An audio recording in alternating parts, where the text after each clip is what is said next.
Ok. Adelante.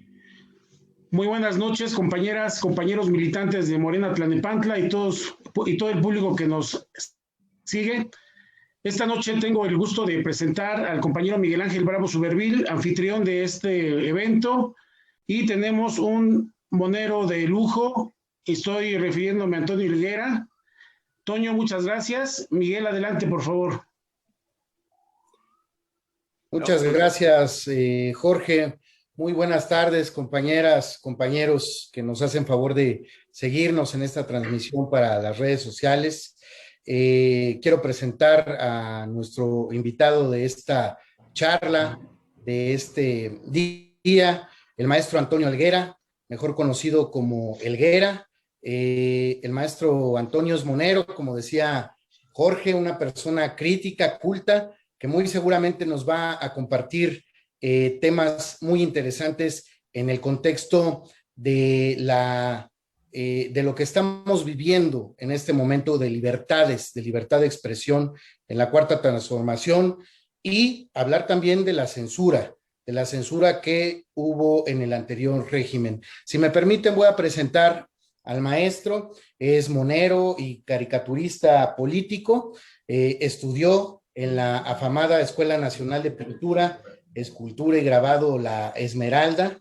Inició su trabajo en el diario y en el periódico La Jornada, en el diario El Día, en el Chahuizle y en el Chamuco, de donde mejor lo ubicamos todas y todos nosotros. En 1996, como en 2002, recibió muy merecidamente el Premio Nacional de Periodismo, y en 2007 le fue otorgado el reconocimiento La Catrina en la FIL de Guadalajara. Tenemos un invitado de lujo porque actualmente el maestro conduce el programa El Chamuco, el programa de televisión que se transmite en Canal 22 y por TV UNAM. Sin más preámbulo, maestro Toño Helguera, adelante, por favor, si es tan amable. Hola, muchas gracias. Mucho gusto por estar con ustedes. Nomás quiero aclarar que el programa del Chamuco TV lo conduzco yo, pero no nomás yo, sino estamos pues el Fisgón, conocido de todos ustedes, José Hernández, Rapé, y qué bueno que lo mencionas, porque fíjate que este tema de la libertad de expresión y todo esto se está discutiendo mucho estos días porque hay una serie de personajes mediáticos, ¿no? Lo que llaman la opinocracia, ¿no? Que aseguran que este gobierno persigue y censura, que la libertad de expresión está en riesgo. Y es un discurso que repiten una y otra vez. Ya sabes, ¿no? Es ese tema de que repite una mentira muchas veces hasta que se vuelve verdad, aunque no sea verdad. Y yo he hablado de este tema en otras, incluso en el programa este que acabas de mencionar, el del Chamuco TV, lo hemos mencionado, porque me parece que es muy importante. Se trata de una fake news de las que la derecha usa muchísimas. Y es además una fake news muy cínica, porque fíjate que los personajes que se quejan de esto, pues ya sabemos, son tipo Aguilar Camín, Krause, Loret de Mola,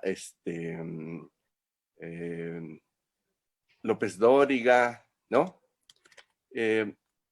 Y esta gente es curioso porque ellos no se pueden quejar de que se les censura o algo, porque pues ellos siguen teniendo sus espacios en los medios donde publican, prensa escrita, medios electrónicos, pues no hablar de las redes, ¿no? Pero antes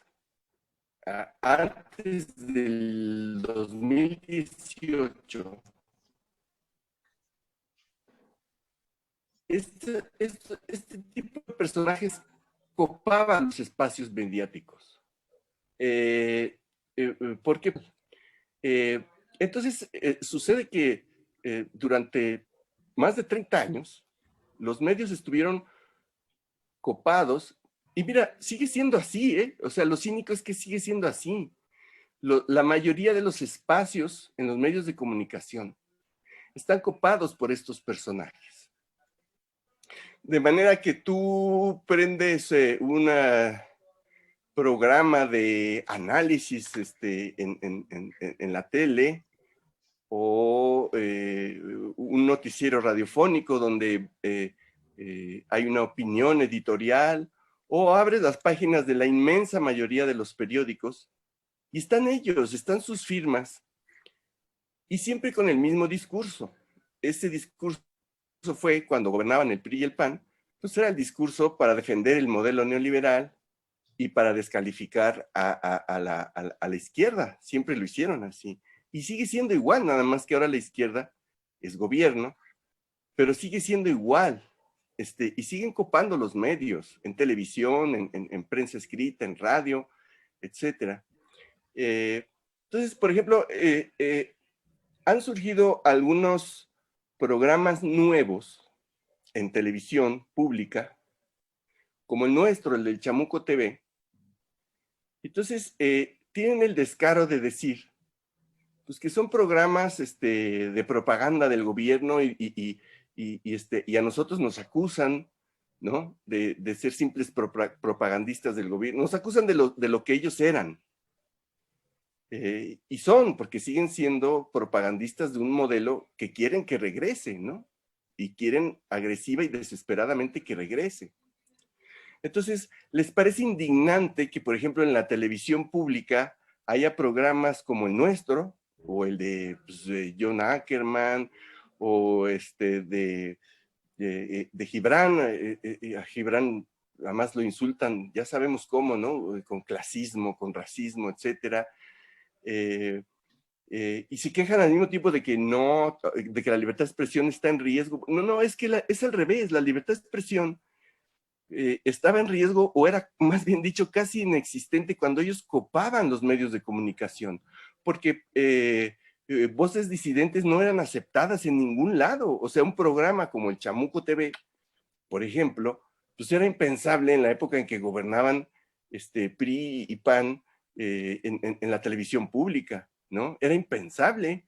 A nosotros jamás nos abrieron esos espacios.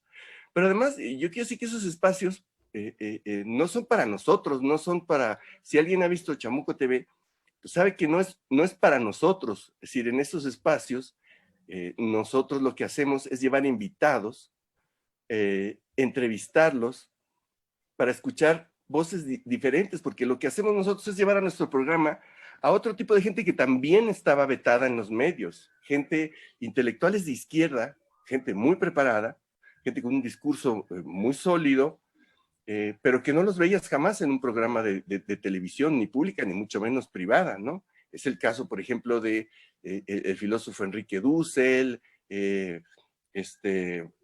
Armando Bartra, y mucha gente más, ¿no? Entonces, es ahora cuando hay más libertad de expresión, porque estos otros personajes que yo menciono, pues ellos siguen teniendo sus programas y siguen teniendo su libertad de opinar. Nada más que ahora existimos otras voces, ¿no? Eso sí es libertad de expresión, no cuando ellos predominaban y dominaban el discurso y el lenguaje mediático. Entonces, creo que este es un tema muy interesante, porque de veras es una mentira y una hipocresía gigantesca que esta gente venga a decir que la libertad de expresión está en riesgo. Como en unos 40 minutos. Y tal. Ahora bien, se quejan de esto porque básicamente lo Maestro, que perdón, disculpe que lo interrumpa, pero por ahí se está escuchando un micrófono. Si fueran tan amables de silenciarlos. Mío no es. Por favor. Muchas gracias. Adelante, maestro. Sí, decía que es decir,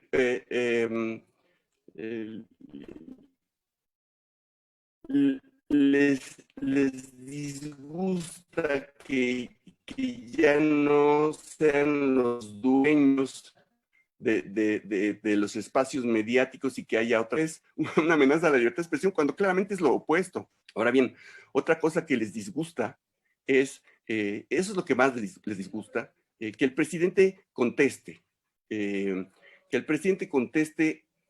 a sus adversarios y a sus críticos mediáticos, por nombre y apellido. O sea, el presidente en la mañanera de pronto alude al Reforma, al Universal, a López Dóriga, a Krause, a Loret, etcétera. Pero vamos, lo hace porque lo están atacando, porque hay una campaña mediática para destruir su gobierno, y lo hace porque además pues, yo creo que es sano que el presidente responda a esos ataques, ni modo que se quede callado. Estamos frente a una campaña política y mediática para destruir a este gobierno. Y estos personajes que alegan que la libertad de expresión está en riesgo, usan su libertad de expresión para mentir, para engañar, y su fin es pues, de quienes los financian, ¿no? Que son la gente del dinero, es destruir a este gobierno y destruir al proyecto del presidente López Obrador. Por eso es importante que el presidente les conteste. Les molesta el tono en que les contesta, porque sí contesta muy duro el presidente, pero bueno, pues ellos inventan fake news. Ahora que estuvo enfermo el presidente, bien que empezaron a difundir bajita la mano o ni tan bajita la mano, que el presidente sufría una embolia y que ya ni siquiera hablaba, etcétera, con el fin de desestabilizar y hacer que la gente pierda la esperanza.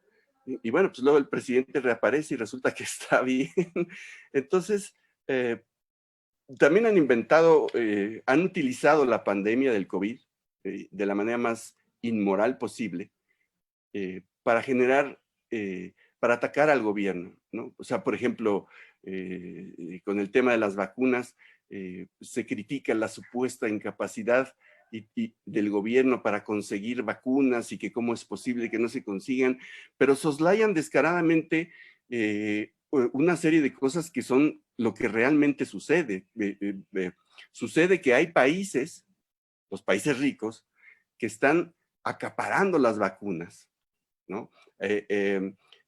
Hay países como Israel, por ejemplo, que ofreció a los laboratorios fabricantes de las vacunas, pues pagar sobreprecios para garantizar que les surtan las vacunas, ¿no? Y los laboratorios que las producen, pues encantados de lucrar con esto. Y eso ha provocado, por ejemplo, que la Unión Europea haya decidido cerrar parcialmente la exportación de las vacunas de los laboratorios que están en suelo europeo, como es AstraZeneca o Pfizer, pues porque la Unión Europea en parte financió las investigaciones de estos laboratorios para que pudieran crear las vacunas.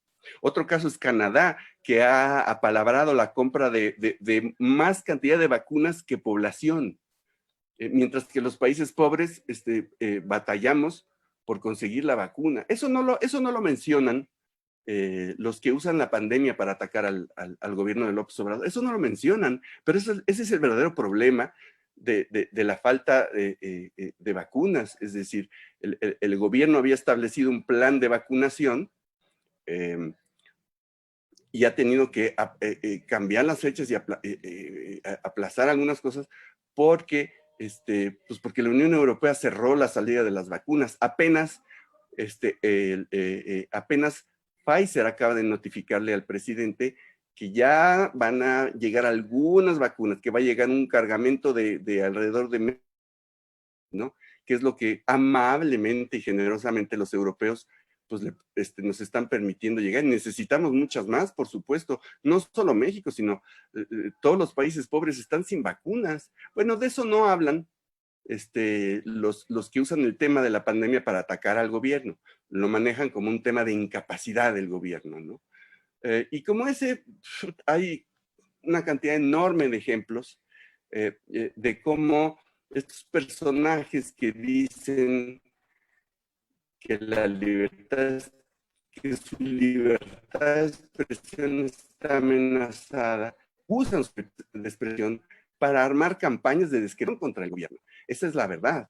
Entonces, a mí sí realmente me parece Es el caso por ejemplo, esta semana circuló una carta promovida por Enrique Krause y Aguilar Camín, pidiéndole al gobierno que cancele sus proyectos como el aeropuerto Santa Lucía, la refinería de Dos Bocas, el Tren Maya, y use ese dinero para comprar vacunas. Bueno, porque dicen es que ahora lo importante es ayudar a la gente. Bueno, en realidad lo que hacen es utilizar el dolor de la gente y el riesgo en que todos estamos por el COVID para atacar al gobierno. Lo que están pidiendo en realidad es que cancele los proyectos cruciales, los que son el eje los detonantes económicos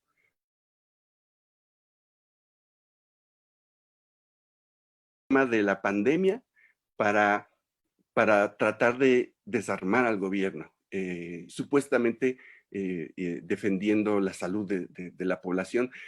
Es chistoso porque en esa carta mencionan que empiezan hablando de que ya llevamos 100 y tantos mil muertos y esto es terrible y no sé qué, pero yo nunca vi que hicieran una carta así cuando se alcanzó un número similar de muertos, cuando en el sexenio de Calderón o Peña Nieto, por la guerra contra el narco, supuesta guerra contra el narco, que declaró Calderón desde 2007. Es decir, nunca vi que alzaran la voz con tanta vehemencia y reclamaran acciones de gobierno para detener la pérdida de vidas en ese momento.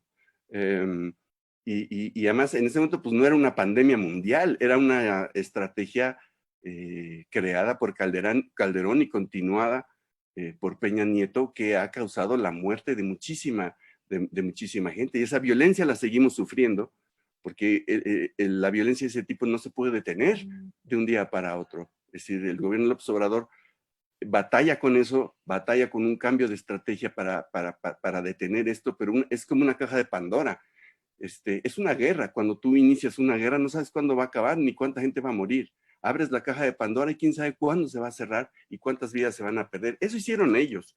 Es decir, desataron esa guerra de la manera más brutal y irresponsable, pero nunca, y la respaldaron. Los que ahora se preocupan por las vidas que se han perdido y que se perderán por el COVID, nunca se preocuparon por las vidas perdidas por la guerra de Calderón. Jamás vimos que se preocuparan por eso. Entonces, todo este tema es básicamente pura hipocresía, es cinismo y mentiras. Y decía que, bueno, por ejemplo, nosotros, los caricaturistas del Chamuco, pues ahora tenemos la posibilidad de tener un programa que debo de aclarar, no empezó cuando llegó López Obrador a la presidencia. Nuestro programa es un proyecto que había iniciado en 2015, en el Chamuco TV inició en 2015, pero era por internet, era en un portal de internet, pues porque nosotros teníamos vedado el acceso a los medios, como ya he estado diciendo, y se convirtió en programa de televisión abierta en TV UNAM a principios de 2018. Entonces, porque luego nos descalifican diciendo, es que López Obrador les regaló su programa. No, o sea, nuestro programa existía antes de las elecciones de 2018. Entonces, a nosotros nos atacan diciendo así como que López Obrador nos regaló ese programa y es una manera de corrompernos. Bueno, en primer lugar, nunca hemos cobrado mucho dinero por ese programa, lo que se nos paga es muy poco, o sea, lo que sí cobran estos personajes de la opinocracia en los programas en donde participan y eso, es muchísimo más que lo que nosotros cobramos. Nosotros cobramos cantidades realmente pequeñas, porque además no estamos ahí para lucrar, es decir, el interés de hacer un programa de televisión así no es para hacernos ricos, como dije hace un rato, el interés que tenemos es abrir la televisión pues, a un debate diferente, en un tono diferente y con personajes y personalidades que tienen cosas importantes que decir, pero que tenían cerrado el acceso a la gran cantidad de medios, ¿no? Es decir, son personas que pues, cuando mucho, porque todos los demás medios están copados por todos los otros personajes que ahí siguen, que no han perdido sus espacios. Pues creo que esto es lo más relevante que yo tendría que hablar sobre el tema de la libertad de expresión. Hay que tener mucho cuidado de no comprar las fake news, no comprar los discursos de ataque, ¿no? Estas cosas que dicen de que es un gobierno dictatorial que pretende coartar la libertad de expresión. No es cierto. No puede ser un gobierno dictatorial uno que llegó al poder con una cantidad de votos sin precedentes, con una votación popular enorme. El presidente fue electo por una cantidad enorme de mexicanos que votamos por él. No hay ninguna señal de que sea una dictadura, pero por ningún lado. Pero ellos insisten en que es una dictadura, que la libertad de expresión está en peligro y muchas otras cosas, ¿no?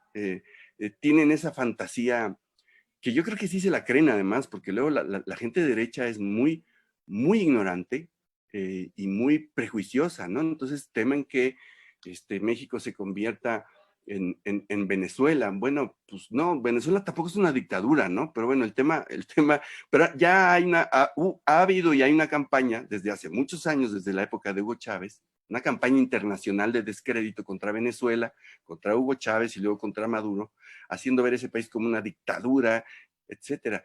Es decir, el gobierno venezolano puede ser criticado por muchas cosas porque evidentemente hay cosas que no hacen bien, pero no es una dictadura.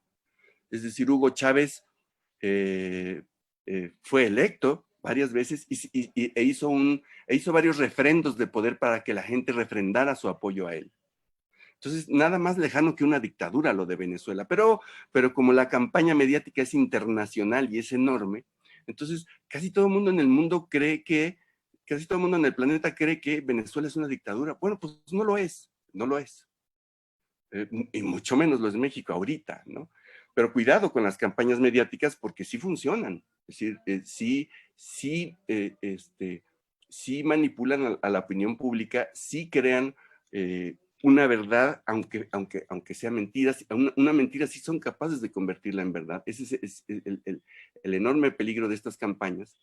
Y además sabemos que utilizan las redes sociales, ¿no? Han plagado las redes sociales de cuentas de troles, de bots, y hacen campañas súper agresivas en las redes para lo mismo, ¿no? Para para divulgar fake news, para atacar constantemente, para crear la impresión de que el gobierno es incapaz, torpe, que todo lo hace mal, etcétera. Y a la larga, vamos, la verdad es que hay gente que sí se lo cree, ese es el peligro, ¿no? Hay gente con poca información, mal informada, etcétera, que acaba por creerse eso. También hacen cadenas de WhatsApp, ¿no? Entonces, pues hay gente que acaba creyéndoselo, porque hay mucha gente mal informada, hay mucha gente que se informa únicamente pues de las cosas que lee en redes o de lo que llega por las cadenas de WhatsApp. Entonces, si te están bombardeando con todo esto, pues al cabo de un rato dices, pues sí, pues si me lo dice todo el mundo es que es verdad.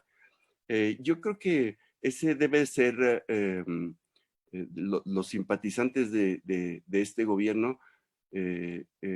Debemos estar muy atentos y muy pendientes a eso. Porque, a ver, también hay otra cosa aquí que es muy importante aclarar. ¿Por qué simpatizamos con este gobierno? Porque luego también en esas mismas campañas existe la intención de ponerlo como si fuera fútbol, ¿no? Los que le van a la América y los que le van a las Chivas. Pues no, a ver, no es simpatizar con un gobierno, es simpatizar con un proyecto de país, que es exactamente lo opuesto al que destruyó y depredó al país durante 36 años con los presidentes neoliberales. Es revertir esa depredación, el robo y el saqueo brutal a que se sometió al país, a que nos sometieron a los mexicanos. Por eso uno simpatiza con este proyecto de gobierno. No es que me caiga bien López Obrador, eso es irrelevante, si me cae bien o mal, no. El tema es el proyecto de gobierno y el proyecto de país. Eso es lo que está en discusión. Lo digo porque también, como estaba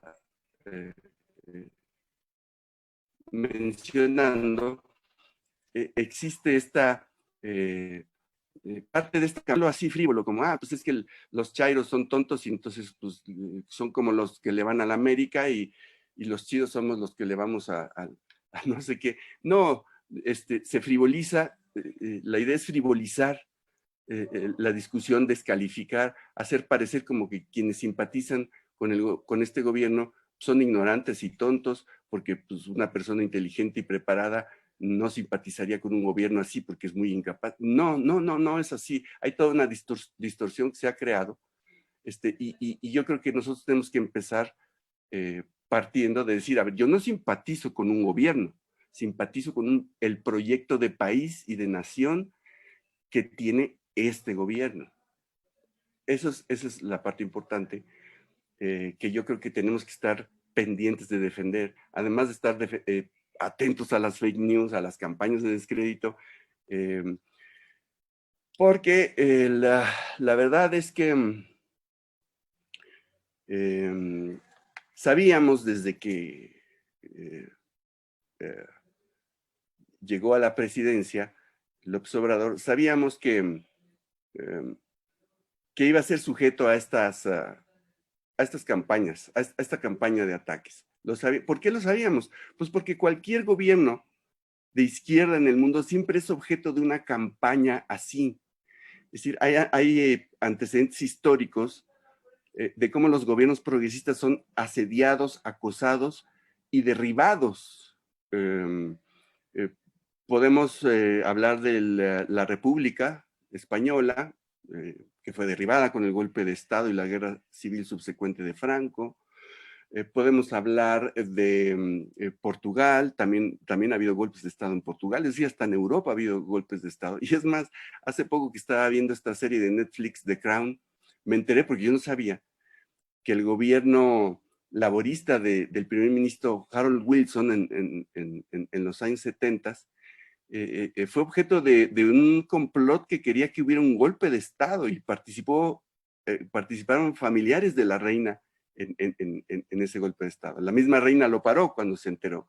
Pero vamos, hasta en Inglaterra los gobiernos progresistas entre comillas, porque los laboristas tampoco es que sean súper de izquierda, ¿no? Fue objeto de un intento de golpe de Estado. Ya no hablemos de América Latina, el gobierno de Jacobo Arbenz en Guatemala en los años 60 y todos los golpes de Estado que hubo en Argentina, en Chile, en Bolivia, en Paraguay, en Uruguay, en Brasil, que dieron paso a dictaduras militares brutales donde se reprimió y se asesinó y torturó y desapareció una cantidad inmensa de gente. Entonces, el tema es que los gobiernos progresistas y sobre todo en América Latina son objeto de asedio para tirarlos. Ahí está el caso mismo de Venezuela, pero no es el único. No le acaban de hacer un golpe de Estado a Evo Morales. Es decir, afortunadamente, se revirtió de alguna manera, ya hubo elecciones y ya regresó la gente del partido de Evo Morales a gobernar, pero también está el tema de Ecuador y Correa, que sucedió a Correa, un colaborador suyo, ahí no hubo un golpe de Estado, pero su colaborador fue corrompido, lo compró la derecha, y ahora a Correa lo quieren meter a la cárcel. Es el caso de Brasil, a Lula lo encarcelaron, a Dilma Rousseff la tiraron en un golpe de Estado no militar, pero sí un golpe de Estado legislativo que la depuso. A Cristina Kirchner la han tratado de meter a la cárcel.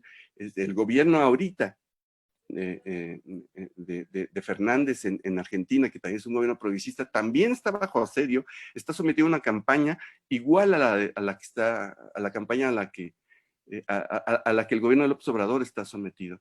Es decir, es la historia de siempre, ¿no? Entonces sabíamos desde que ganó López Obrador que esto iba a pasar tarde o temprano. Pero bueno, no lo permitamos, o sea, no estamos atados de manos, ni estamos amordazados, aunque tengamos que usar cubrebocas todos. Entonces, este es el tema, según yo, porque sí existe la intención de tirar a este gobierno. Claro, la derecha mexicana está súper desarticulada, súper desacreditada, y no saben cómo, no saben ni cómo organizarse democráticamente, porque espíritu democrático no tienen, pero ahí están ya tratando de hacer una alianza de los tres partidos de derecha, PRD, PRI y PAN, para tratar de contrarrestar a Morena en las elecciones de este año, pero estuvieron acariciando la idea de un golpe de las tiendas de campaña que salieron volando en el Zócalo. Era una estrategia de desestabilización. apostaban a que se convirtiera en una manifestación masiva permanente contra el presidente y contra el gobierno, que debilitara al gobierno y su imagen ante la propia nación y el mundo. Lo que pasa es que llegó la temporada de vientos y salieron volando las tiendas de campaña porque estaban vacías, ¿no? Pero eso no quiere decir que la derecha no esté intentando derribar al gobierno como sea. Y derribarlo es, si no pueden dar un golpe de Estado, porque las condiciones para hacer eso es realmente muy difícil en México, ahorita, pero sí, lo que sí hacen es debilitarlo, golpearlo, desacreditarlo, hacerlo aparecer como incompetente, como torpe, como malintencionado, para crear la falsa urgencia de cambiarlo porque no sirve y que está llevando al país al precipicio, como si no fueran ellos los que nos llevaron al precipicio año tras año, sexenio tras sexenio, desde que llegaron al poder los neoliberales en 1982. Pues eso es lo que tendría yo que opinar el día de hoy. Muchas gracias, maestro. Pues muchísimas gracias, muy, muy clara la exposición.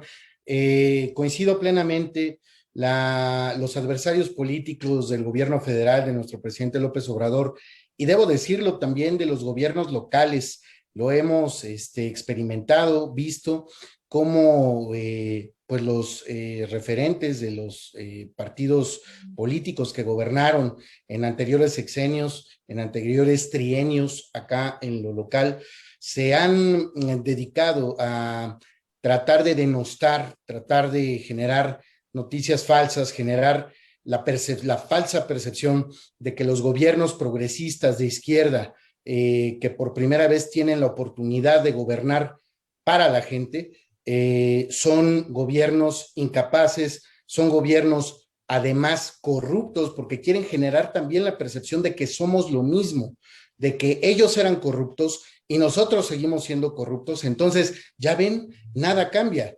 Todo sigue siendo igual, nada más que estos se hacen llamar Morena y pues nosotros ahora la alianza PRIAN-RD, ¿no? Entonces, debemos decir, compañeras, compañeros, maestros, si me lo permite, que realmente tenemos que salir a defender a nuestro presidente de la República porque hay una campaña terrible, como bien dices, maestro, de asedio contra el presidente de la República.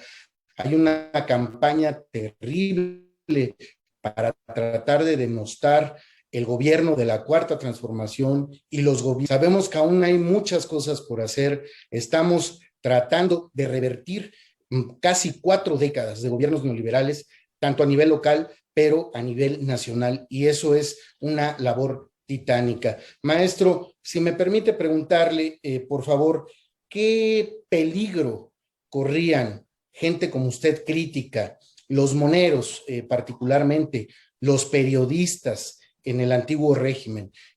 Sabemos que hoy en día estamos viviendo, y lo digo con toda claridad, un régimen de plena y absoluta libertad de expresión. Nosotros tenemos la posibilidad de expresarnos, pero también los integrantes del antiguo régimen tienen toda la oportunidad y tienen los espacios, principalmente de los medios tradicionales de comunicación, de las grandes televisoras, a su disposición, de incluso cadenas de televisión que acaban de entregárseles concesiones y que en ellas no pierden el tiempo para denostar al gobierno federal y al gobierno local emanado de Morena. Entonces, maestro, ¿qué tanto riesgo se corría? Hemos visto que en el anterior régimen se censuraron a periodistas, se censuró a gente crítica, muy valiosa. Recuerdo por ahora, y solo por poner el ejemplo, el caso de José Gutiérrez Vivó. Recuerdo también el caso más reciente de Carmen Aristegui, por ejemplo. ¿Qué riesgo, qué peligro corrían gente crítica como usted, maestro, en el anterior régimen? Eso que señalas, se me olvidó mencionarlo y es muy importante. Qué bueno que lo sacas, porque, mira, nosotros los caricaturistas, hasta donde yo sepa, riesgo no corrimos, excepto el de no tener espacios donde publicar, ¿no? Esos son los dedos de una mano, ¿no? Pero lo que sí sucedió, por lo menos en los últimos 2 sexenios, fue una mortandad de periodistas, sobre todo en los estados de la República, en la Ciudad de México no, pero en muchos estados, muchísimos periodistas, muchísimos, fueron asesinados. Veracruz es uno de los estados más peligrosos, sigue siéndolo además, para periodistas, Tamaulipas, etcétera. Pero en todo el país, prácticamente en todo el país, hubo una oleada de asesinatos de periodistas, gravísima.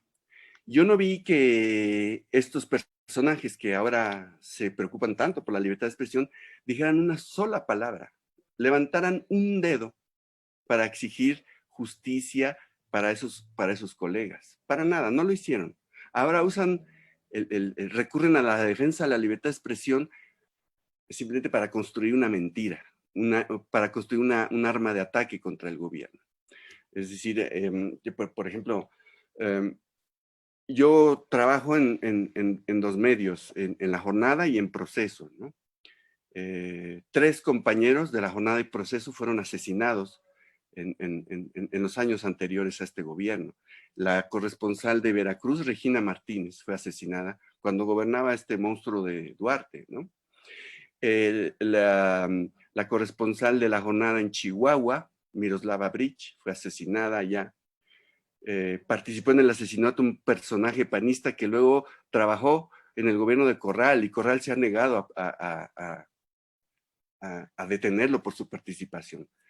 Corral, que se decía amigo de Miroslava, pues lo que hizo, perdón, de la expresión, es hacerse pendejo con la investigación de ese asesinato y encubrir al menos a 2 personajes que tuvo en un momento dado cercanos en su gobierno. Creo que ya no, ¿no? Nos tocó también el asesinato de Javier Valdés en Sinaloa, también corresponsal de La Jornada. Es decir, a mí me tocó que asesinaran a 3 compañeros. Pues los menciono porque pues eran mis compañeros de los medios donde colaboro, pero son solo 3 de varios centenares. Es decir, es una cosa, ese era el riesgo, y todavía siguen ocurriendo algunos asesinatos de periodistas en algunos estados. Eso ha bajado, pero hubo una crisis de eso en el sexenio de Peña Nieto, pero empezó con Calderón, ¿no? Claramente, por ejemplo, a Miroslava y a Javier Valdés los asesinaron porque estuvieron investigando el tema del narcotráfico y nadie los protegió. Ellos se aventaron solos porque eran periodistas valientes y los asesinaron, ¿no? Yo nunca vi que Krause le molestara, o Aguilar Camín, o ninguno de todos esos personajes, ni siquiera López Dóriga, o sea, yo no vi que ninguno de esos personajes se incomodara ni tantito por esos homicidios. Tal vez alguno de ellos escribió una columna por ahí, pero la vehemencia con que ahora atacan al gobierno diciendo que la libertad de expresión está en riesgo por esta especie de dictadura que ven en su imaginación, pues ojalá la hubieran puesto cuando fueron asesinados todos estos compañeros. Eso que mencionas es muy importante. Gracias, maestro. Pues tenemos claridad en que los medios tradicionales, los medios masivos de comunicación tradicionales, mantienen su poder de manipulación aún en este momento de plena libertad de expresión. Yo retaría a cualquier adversario de la Cuarta Transformación a que nos diga un ejemplo de censura durante este gobierno. No lo vamos a encontrar, por el contrario, hemos visto que se han restablecido los derechos de la libertad de expresión a varios periodistas, a varios comunicólogos valientes que han tenido la oportunidad incluso en estos momentos de que comiencen a recibir justicia por casos de censura, por casos incluso de violación a sus derechos humanos, incluso el caso de la periodista que en su persona fue ultrajada por también el ex gobernador, que por fortuna ya fue detenido. Maestro, aprovecho su valioso tiempo para preguntarle su opinión. ¿Qué opinión le merece este tema? ¿Cree usted que los medios tradicionales mantienen todavía su poder manipulador durante esta cuarta transformación, el régimen de la 4? La gran mayoría sí, porque que tienen pues, diversos intereses. Muchos empresarios son accionistas o propietarios de un periódico o una cadena radial o de televisión o lo que sea, pero tienen muchos otros negocios. Y lo que defienden son sus negocios y su posición privilegiada que tuvieron durante, como dijiste, casi 40 años, posición privilegiada para enriquecerse y muchas veces de manera no muy limpia, digamos, ¿no? Pero hay casos más perturbadores, digamos, es decir, el periódico Reforma, que es, digamos, el medio por excelencia más agresivo con López Obrador, lo es porque cuando empezó este gobierno, un grupo de empresarios encabezados por Claudio X González le inyectó dinero a Reforma. Es decir, esa gente le metió dinero a Reforma, incluso entraron con tal poder de decisión en Reforma que cambiaron al director, quitaron al anterior director y pusieron otro que ni siquiera es periodista, y volvieron al periódico no en un medio periodístico, sino en un ariete político, desde donde se ataca, lo mismo en artículos de opinión, columnas, reportajes, y además no tienen reparo en difundir fake news, ¿sabes? Es decir, se volvió realmente muy poco serio el Reforma, se volvió un ariete político de un grupo empresarial, ya sabemos cuál, el que ahora coordina esto de Sí por México, etcétera, es el núcleo empresarial súper opositor a López Obrador. Pues ellos ahora controlan el Reforma ya no es un medio de comunicación, es un ariete político, ¿no? Por eso también el presidente le dedica, se ha referido al Reforma muchas veces en su conferencia, porque lo convirtieron en un medio donde de la manera incluso, es decir, no reparan en escrúpulos para atacarlo. Son capaces de difundir falsedades y lo hacen y lo han hecho y lo seguirán haciendo, ¿no? Es el caso más extremo, pero no se queda atrás el Universal, pues que también obviamente tiene sus intereses. El Universal es un periódico, yo creo que Reforma también, y muchos otros, que contrataban a mucho de su personal por outsourcing. Entonces, cuando viene la iniciativa presidencial contra el outsourcing, que sabemos que el outsourcing es muy lesivo de los derechos laborales, es cuando el Universal se vuelve más agresivo contra López Obrador, ¿no? Porque el Universal contrata la mitad de su plantilla por outsourcing, o más, no estoy seguro del porcentaje, pero ya son pocos los que están contratados como debe de ser, ¿no? Además, estos empresarios y estos medios no se tocan el corazón para despedir gente, ¿no? Reforma, el Universal, Imagen, que es propietario de Excelsior, Televisa, muchas estaciones de radio, etcétera, evade impuestos y utiliza esquemas de las llamadas factureras, ¿no? De empresas fantasmas, personas fantasmas, triangulaciones, etcétera. Es decir, esta gente es inmoral. No están defendiendo principios, no están defendiendo la libertad de expresión, ni la democracia, ni al país. Se llenan la boca con eso. No, están defendiendo su corrupción y los privilegios que de esa corrupción obtuvieron y que de repente se las cortaron. Porque ahora hasta los están obligando a pagar impuestos. No los pagaban, hazme el favor. Sí, completamente de acuerdo con usted, maestro, y seguramente que las compañeras, compañeros que nos hacen favor de seguirnos, de vernos, también lo estarán. Es lógico que este gobierno de la Cuarta Transformación está atacando justamente donde más les duele, que es en su bolsillo.